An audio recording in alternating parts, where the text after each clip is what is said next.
Ну это на Мизраю ты делаешь, да? Нет, это маговский. А. В Израиле я даже не ходил. Что-то он не отображается. Я не знаю, на там его, по-моему, можно и так взять, а можно, типа, тебе рандомно выпадет ожерелье там с рандомного моба. Кажется, так оно и есть. Падает ожерелье. Падает, причем, если не ошибаюсь, наверное, с кобольдов, которые справа находятся. Тут точно не помню. Вроде недавно делал, но не помню.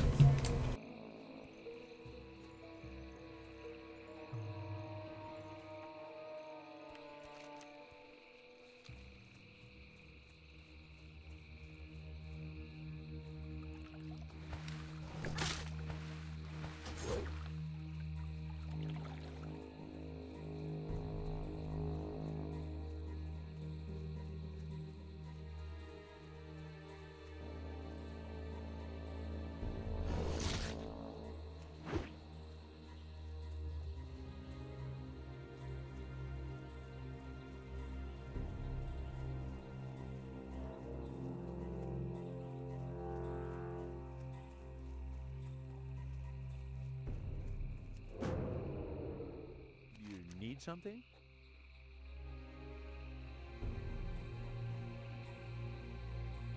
Have a good one.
Так, насобирал палочек.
Как мне неудачно этот маг ганкнул, ну просто пипец. Ты тут? Да. Я от него полорати текал, он меня все-таки добил, но я пробегал, когда мимо, здесь мужик фармил этих шторменных элементалей. А Мгм. мне тупо надо в центр к ним пройти. А их там дофига, и теперь мне их придется самому убивать. Ну, А было так отлично, если бы он их поубивал, я бы подбежал, я только за юза.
Лол, я палку воткнул в камень, и она зарядилась молниями.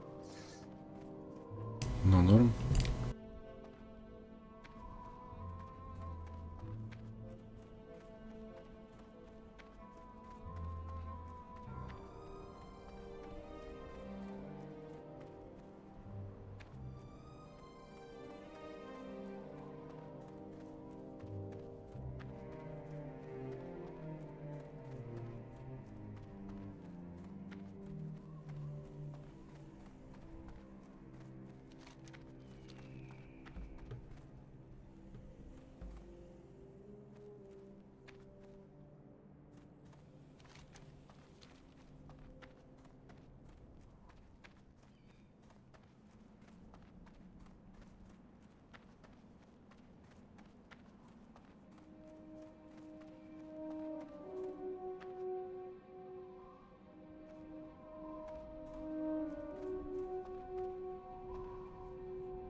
Что-то Джейды дорогие, у тебя не завалялся случай. Я ни одного не видел, сколько тут играл.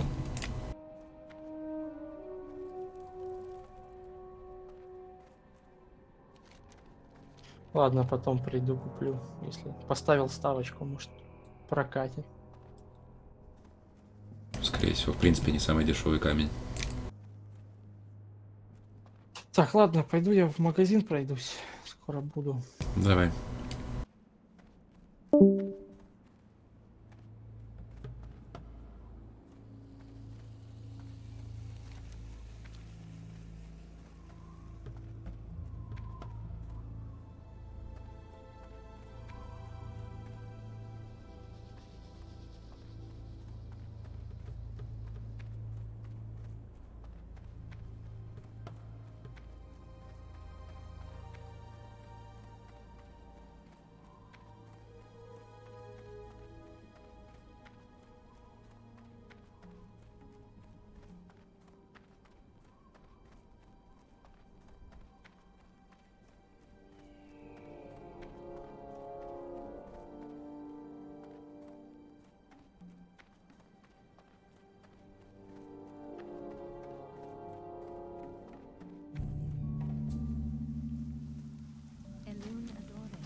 Hello there, lovely people, it's Alex from Nintendo Life here, and today I am finally allowed to talk to you all about Donkey Kong Country Tropical Freeze on Switch. Although admittedly I have had it for less than 24 hours. No waffling this time because the embargo really is looming, let's dive right into things.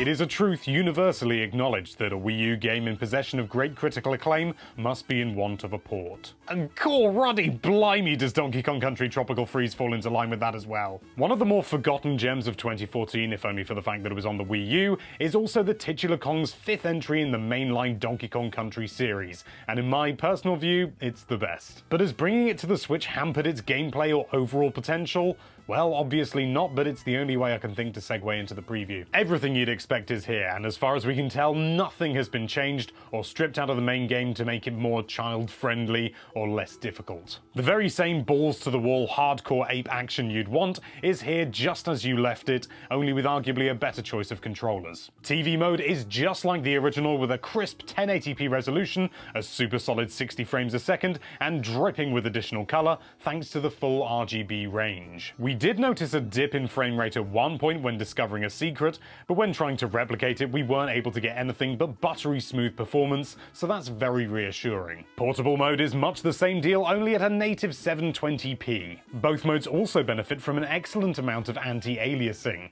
Everything on screen is crisp and sharp, but sawtooth edges are basically non-existent. To say this is a good looking game is a gross understatement.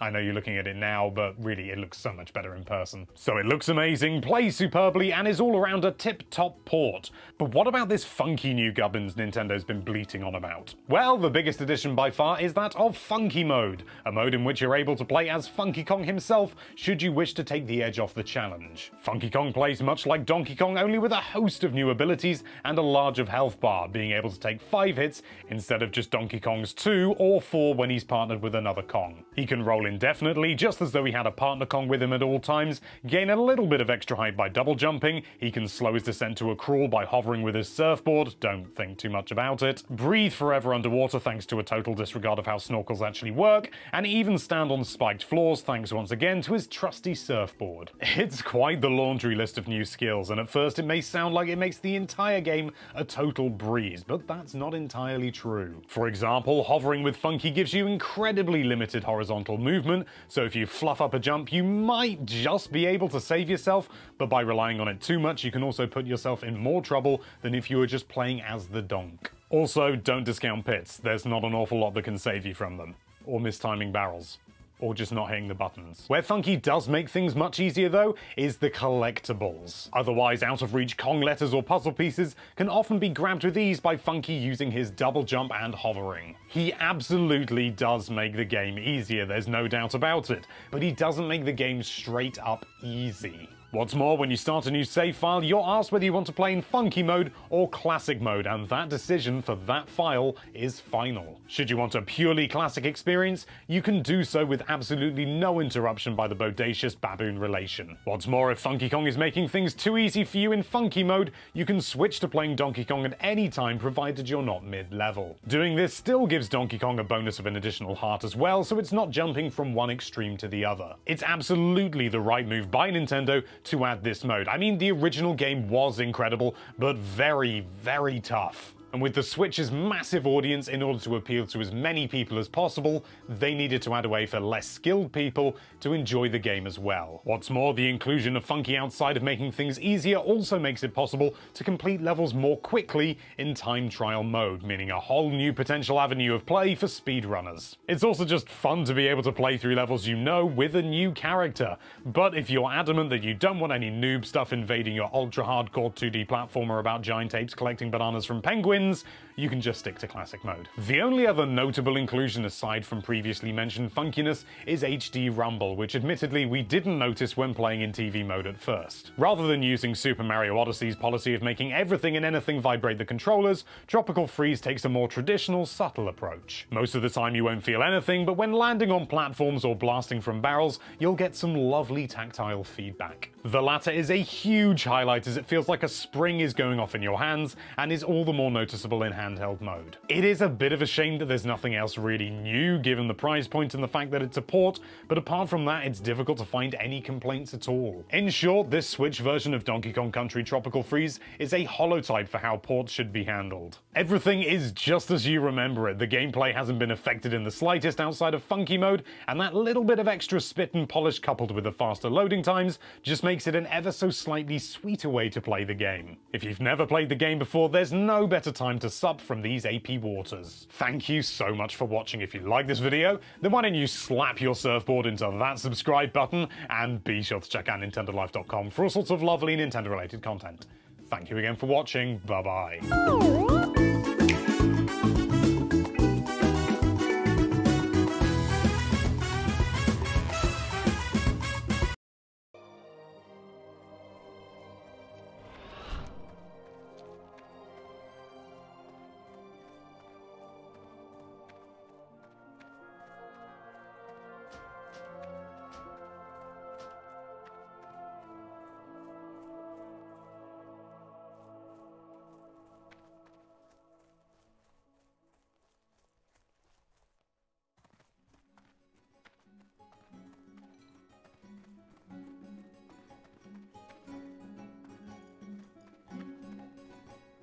What are you looking for? You need something? Greetings. See you around. Good day to you. What can I do for you? Safe travels.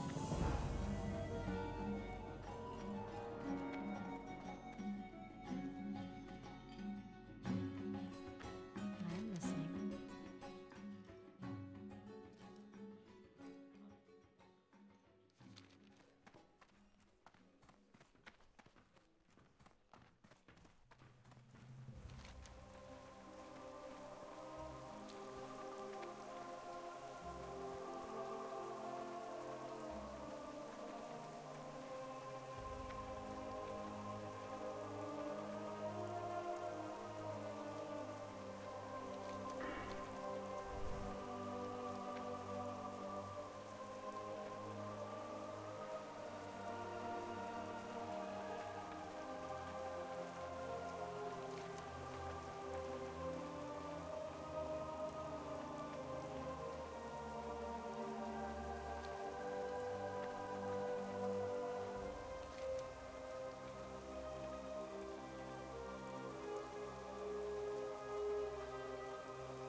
Great to meet you. Keep your feet on the ground.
something?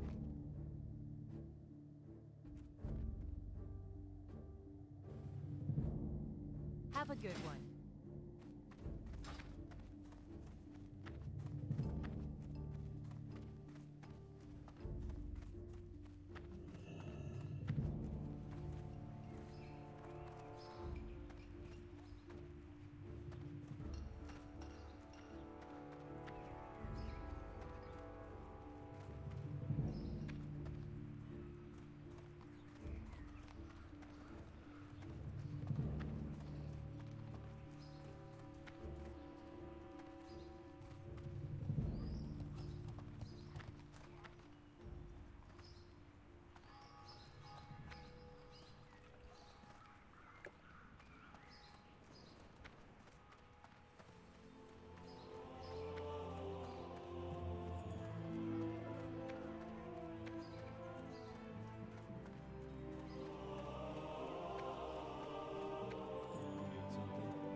What can I do for you?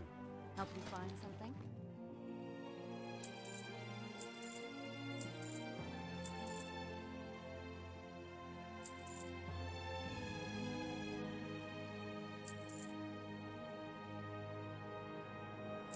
Farewell.